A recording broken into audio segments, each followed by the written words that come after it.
Welcome back to Turning Hard Times to Good Times. I'm your host, Jay Taylor, and I'm really pleased to have with me once again John Williams. He's the economist John Williams, who's been on the show many times in the past.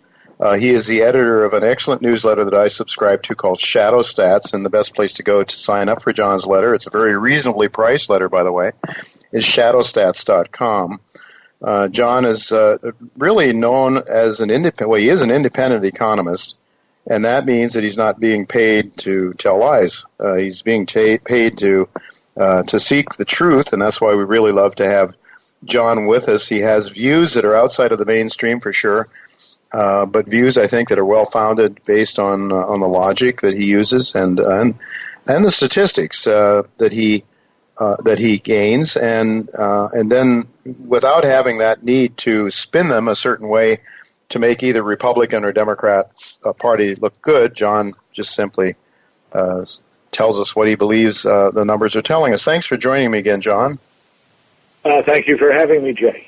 It's always good to have you with us. I want to talk about hyperinflation today, and I've titled today's show "Hyperinflation with so much debt. How can we get to a hyperinflationary economy?" And of course, you have expressed the mechanism that can make that happen in spite of all this debt. It's a dollar that is lost, the confidence is lost in. And I want to get to some of those factors a little bit later. But I'd like you to, we hear all this great hype about how wonderful the economy is. The Obama administration did it as well. The Trump administration, and I think all the Republican parrots essentially are saying the same thing, and I hear them every night on Fox talking about how wonderful the economy is and how Trump has to be reelected because everything is so wonderful. I have an idea that you don't quite see it as being as wonderful as Mr. Trump claims it is. Could you give us sort of an overview of your thoughts on where the U.S. economy is right now? Sure. It's a little off bottom. If you look at the headline GDP, which is the broad measure most people look at, the economy peaked in fourth quarter of 2007, and it plunged into 2009. And the way they refer to the economy, that's your recessions, the plunge. Then you have a recovery where you get up to the pre-recession high, and then once you go beyond that, you're in an economic expansion. That's how the different terms are defined. And if you believe the headline numbers, the GDP, and this is adjusted for inflation, is 25% above its pre-recession high. Problem is there's nothing else that's showing anything close to that. And I'll tell you why in a minute, but just to give you some examples, we look at industrial production. That's maybe 3-4% above its pre-recession high, and that's due to the strong oil production that we're now seeing, which is a plus for the U.S. economy. But at the same time, the manufacturing sector, which is the dominant area, big element of the economy, never has recovered. It's still 5% below hitting its pre-recession peak. We've had 137 months straight of no economic expansion in the 100-year history of industrial production. You've never seen anything like that. You look at the construction sector, the housing sector. Again, these are areas that have not recovered at all from against their pre-recession high, or at least not significantly. They're not close to the pre-recession high. And I'll contend that most business you see on Main Street USA have seen similar activity. There are all sorts of gimmicks that are in the GDP that help give you a strong number. In fact, you look at this the headline number that they came out with for the first quarter, up around 3.1%, I think it is at the moment. Absolute nonsense.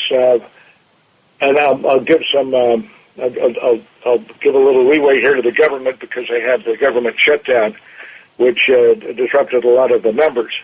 So I think you're going to see some major adjustments there. But consider that the consumer accounts for 72% of the GDP. And in the fourth quarter, the consumer created 68% of the GDP growth. The first quarter still accounted for 72% of the GDP, but only 20% of the GDP growth. The average guy is not making it. The problem here recently has been the Fed, but there's a greater problem in the background. The big problem was the banking collapse back in 2008. The Fed came in, did everything it could to salvage the banks. Well, instead of letting the banks fail and restarting the system, which I think might have been a little healthier in terms of the economy, but the Fed saved the banks at all cost,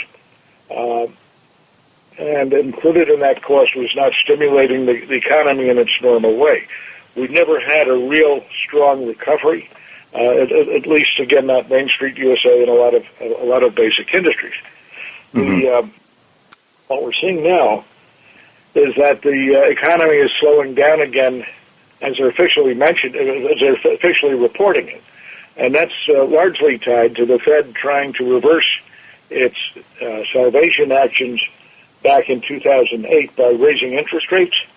It tightened up consumer liquidity. The markets, the economy, gotten used to virtually no interest rates, and all of a sudden you've got rates jumping, the doubling in a year.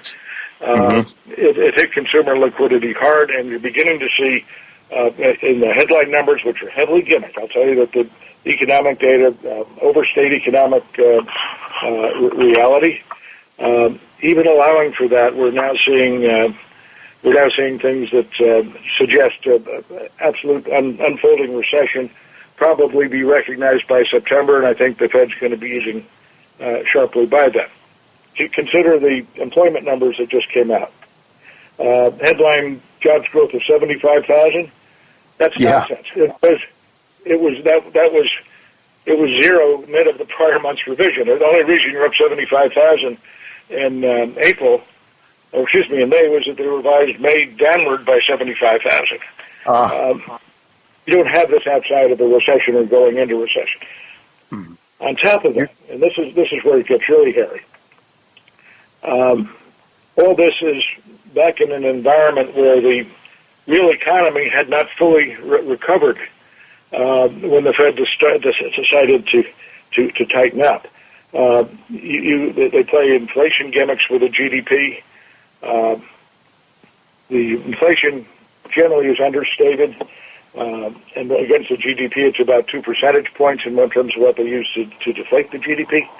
The effect that has is if where the numbers are looked at net of inflation, if you understate inflation that you're using to deflate the number, that tends to overstate the real growth.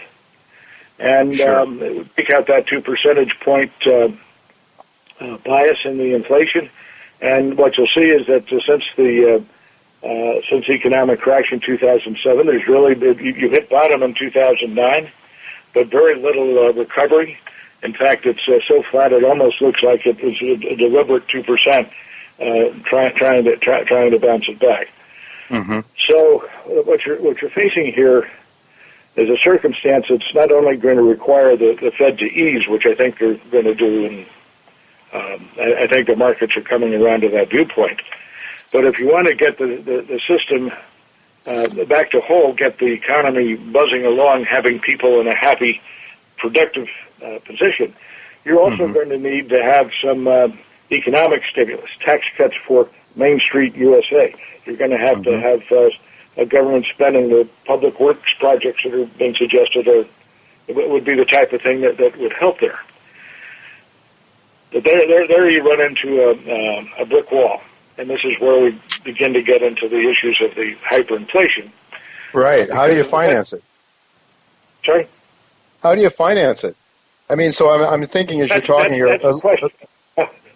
And that is, we don't have, with the current budget deficit right now running well above the GDP. And I'm including, the debts. The debts owed by the government is growing faster than the GDP. It's more than the GDP, and I'm including in that the treasuries that are in the Social Security fund. That's how the Treasury funds the Social Security. They issue them Treasury debt. They don't have to pay that off until they actually need the cash, and they take an interest or whatever. But that's a real gimmick. And you put it in there right now. What the government owes formally in Treasury debt is greater than the GDP. Wow. There was a time, if you go back, I think it was 2009, where Standard & Poor's downgraded U.S. Treasuries. Their concern at the time was not the long-term insolvency of the United States, which we have and what I'm going to be getting into momentarily. You had people in Congress debating a spending bill, and there's some talk of maybe triggering a default to catch everyone's attention. Mm-hmm. What those ratings mean is it's a risk of a default in the next calendar year, and that's virtually zero for U.S. Treasuries, always has been. But as soon as somebody mentioned the word default, that was no longer zero risk, and they had to downgrade the Treasuries. Well, what that did was it caused Alan Greenspan to make a comment, which I greatly respect his making, because he outlined what is the big issue here. He was no longer Fed chairman, but he said that the risk of the U.S. Defaulting on its debt was zero, because all its debt was in dollars, and we could always print as many dollars as we want. Uh-huh. That's absolutely true. Yeah. Now, if you can, you look at the latest financial statements published by the U.S. Treasury, prepared by the GAO, cover note from Secretary Mnuchin, and he says that the current fiscal circumstances are unsustainable. They're absolutely unsustainable. Fed Chairman Powell has indicated the same. There's no way that we can go forward here and have a solvent U.S. Treasury, a solvent country, without a major overhaul of our finances and how we're handling the system. If you look at that financial statement that you get from the Treasury, mm-hmm. You look at where they have the unfunded liabilities for the programs such as Social Security, Medicare. Right now, we need in hand at net present value, not future cash, but to cover the system now, to keep it solvent. We need something like $100 trillion in hand today, in today's money. Total treasuries around a little over 20 trillion, 22 trillion, something like that. Mm-hmm. Yes, 22. It's included in the 100 trillion. There's just no way that I can see the current system, political system, making the needed changes, particularly to Social Security and Medicare. Politically, it's impossible areas to touch. I can't see them doing it. They've got to do it. It's got to be addressed, or we're faced with long-term insolvency. And the longer they hold off, the worse the circumstance gets, the more insolvent the country is long-term. And the financial markets, the foreign exchange markets, recognize that. All right. What I'm suggesting here, I think the Fed's easing is in play. They might even go back to quantitative easing. This is unfolding as a very negative economic circumstance. But again, to get the system back whole, to do the fiscal stimulus I was talking about, it blows the deficit even further apart. The financial markets, at least the global markets, will not stand for the dollar being so debased, and you're going to see very heavy selling of the U.S. dollar, which spikes inflation, spikes oil prices, and as you get increased flight from the dollar, and we've seen some of that as people fear that maybe the Fed's going to ease, and that's going to it's going to hurt the dollar. Right. And it's inflation, gold prices higher. Right. Right. John, well, Michael Oliver, who was with us during the first segment, believes that we are, his technical analysis is suggesting, and I haven't heard many other people talk about it, that we are on the verge of a weak dollar. He thinks we could see a 10% decline before the end of this year. But in terms of the dollar confidence, I mean, I'm thinking, what gives people confidence in the dollar now? It seems to me it is still a dollar that OPEC requires its sales of oil to be paid in. It is a military that goes around the world and requires countries to use the dollar for all kinds of purchases. And I mean, to bite the bullet, none of these guys are going to do it. It seems to me that nobody is going to do it until they are forced, until the laws of economics, the laws of nature force a change. Do you see it that way? I mean, who's going to have the the fortitude, the intestinal fortitude, which leader in America is going to have the guts to really come out and tell the American people the truth, to say what you're saying. Jimmy Carter tried that in a very small way years ago with the cardigan sweater, and that made him extremely unpopular. So, do you see an eventual, catastrophic event that forces us back to some sort of sane monetary policy? Well, that's unfortunately, I think you need a very severe financial crisis to force it. I don't see the politicians doing it willingly. If they could, let me just finish the thought there, because if you start very heavy fiscal stimulus here, you're going to see massive flight from the dollar. You're inviting a much bigger deficit. What you need to do to work that, and this requires politicians in Washington on both sides to get together and do something other than bicker with each other. Mm-hmm. If they can do so, and if they can put forth a credible plan for bringing the fiscal circumstances under control once they've got the economy stimulated again, I think that can be sold to the global financial markets. It can be sold to the currency markets. But they have to have a credible plan. I'm not quite sure how they do that, but you've got creative people, and there may be ways of approaching it. If you don't have a credible plan, I don't think the fiscal stimulus is going to work, because what you're going to see is generally flight from the dollar, flight to gold. Gold is your store of wealth. It does cover actual inflation. As you know, I've estimated the difference in inflation between the way it would have been had the government not changed its methodologies to lower the headline inflation so they could cut cost of living adjustments to Social Security and people on federal pensions, and to boost the taxpayers into higher tax brackets, all artificially because of the way they define the CPI.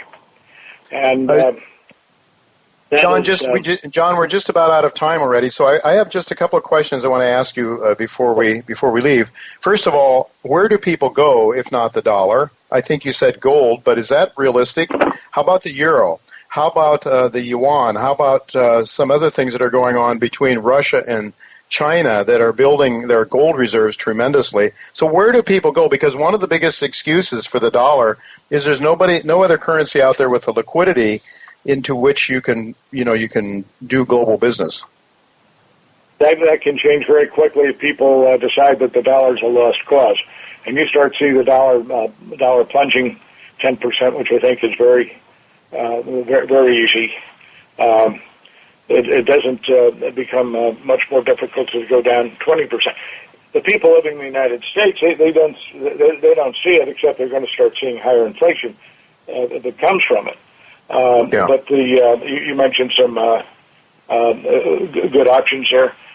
Nobody has blown apart their future as badly as we have in such a grand scale. I mean, the dollar's the dominant currency in the world, but my goodness, we need $100 trillion in hand to stay solvent going forward. We don't have it. Have no chance of getting it. We've got to reorganize it. We don't have the politics to do so. Something's got to be done to stabilize the circumstance now, or you're going to have a run on the dollar, and you get that run on the dollar. Okay. Then it could feed on itself. John, we're really out of time. 30 seconds. Tell us what you feel the real consumer price inflation is now, not the 2% the government's using. What do you think? What is your latest numbers telling you it is? Depending upon the year you look at the changes, you're looking between 7 and 10%. When I talk to people in the field, I get a general response that they feel that inflation's understated by 4 or 5%, which would be more in that 7% range. But in terms of actual changes they've made, they've eliminated 7 full percentage points of CPI. Okay, so if that was applied to the GDP, we would be in negative territory now? Well, no, the GDP, you have used different inflation there. And some of the things that are not legitimate for the CPI in terms of common experience have some legitimacy in the GDP, because there you get substitution. People do buy if the price of steak goes up, they will buy chicken. As Greenspan said, if you're having your paycheck adjusted for inflation so you can maintain your cost of living, you don't want to have to buy chicken. But where people do buy chicken in the economy, you use the lower inflation. So it's a 2% difference. All right, John, we're going to have to leave it go at that, unfortunately. We so much more to talk to you about.